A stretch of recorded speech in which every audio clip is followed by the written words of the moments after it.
आदाब नाजरीन, मैं अकोला महाराष्ट्र से डॉक्टर रेहान खान। आज हम शनाख्त करेंगे बिधारे के बेल की। पहले इसके बारे में आम मालूमात मैं दूंगा, फिर नुस्खाजात की बात होगी और आखिर में हम इसकी शनाख्त करेंगे। तो इसका जो नाम है बिधारा, ये इसका आम नाम भी है और हिंदी में भी इसी नाम से जाना जाता है। वृद्ध दारू इसका संस्कृत नाम है। उसकी वजह यह है कि वृद्ध यानी ज़ईफ़ और दारू यानी दवा, तो ज़ईफ़ों की दवा इस नाम से ये जाना जाता है, इसलिए वृद्ध दारू इसका नाम संस्कृत में रखा गया है। एलिफेंट क्रीपर इसका अंग्रेजी नाम है और इसका जो लैटिन नेम है वो है आर्जेरिया स्पीशियोजा। हालांकि अलग अलग किताबों में अलग अलग नाम मिलते हैं, लेकिन बहरहाल आर्जेरिया स्पीशियोजा नाम अक्सर किताबों में मिलता है।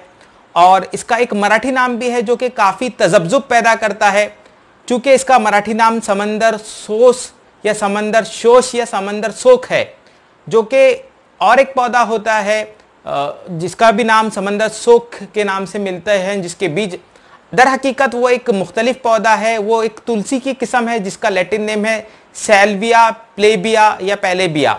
तो वो एक इंटायरली डिफरेंट प्लांट है। तो बहरहाल आप इस तजब्जुब का शिकार मत होइएगा, ये एक अलग बेल है, वो एक पौधा है। और इसके अफ़ाल व ख़वास आप समझ लीजिए, आयुर्वेद के मुताबिक ये गर्म व खुश्क मिजाज की बूटी है, बेल है, और ये मुकव्वी है, मुकव्विबा है, मुसम्मिन बदन है, मुलत्तिफ़ है और मुफज्जिर औराम है। ज़ख्मों का इंतमाल करने के लिए इंतहाई मशहूर है, इसीलिए गैंग्रीन और लिगामेंट टियर में अक्सर लोग इसका इस्तेमाल बताते हैं।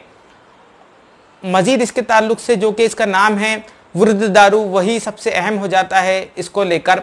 अब इसके नुस्खाजात नोट कीजिए।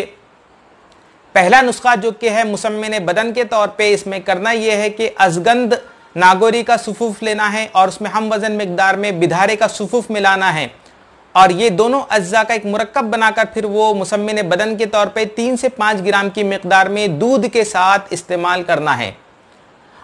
अगला इसका नुस्खा नोट कीजिए जो कि है फाइलेरियासिस के लिए। इसमें करना यह है कि बिधारे की जड़ का सुफूफ लेना है तकरीबन 3 ग्राम की मिकदार में और उसको कांजी के साथ देना है। कांजी क्या होता है उसके बारे में फिर कभी मैं एक मुफस्सिल वीडियो बनाऊंगा।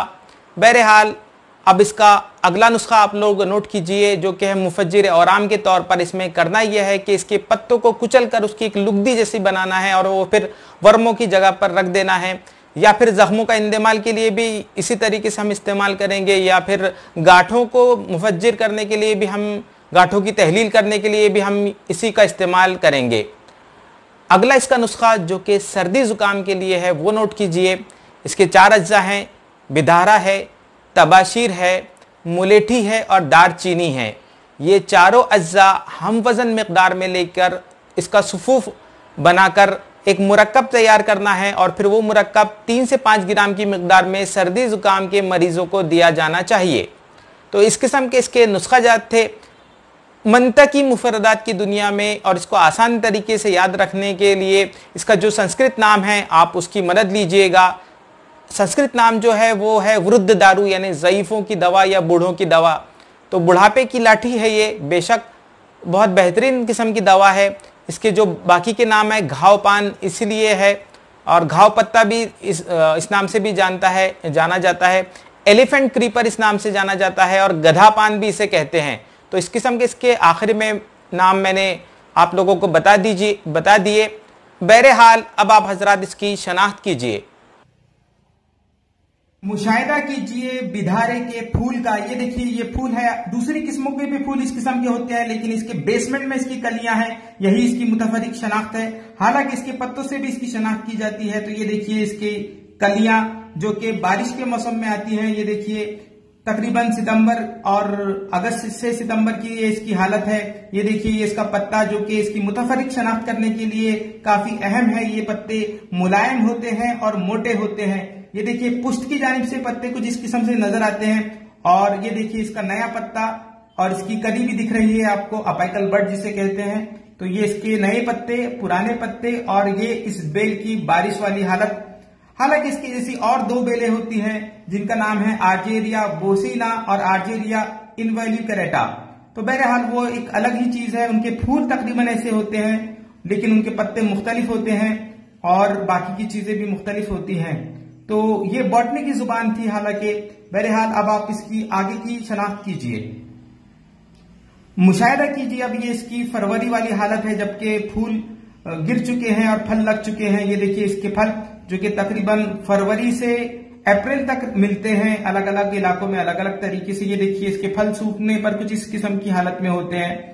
इसके फलों का और इन फलों को कुचलने पर मैं बताता हूं आपको। ये देखिए कुछ इस किस्म से इसके आगे ये देखिए ये इसके बीज हैं, जो दूसरा पौधा होता है समंदर सोख या कमरकस जिसे कहते हैं, उसके बीज जो है वो तुलसी की एक किस्म है और उस पौधे का लैटिन नेम है सैल्विया प्लेबिया। तो आप गूगल करके आप उन बीजों को भी देख सकते हैं और उनका मुशाहिदा भी कर सकते हैं। बहरहाल ये बिधारे के बीज हैं जो कि दवान इस्तेमाल किए जा सकते हैं बिल्कुल।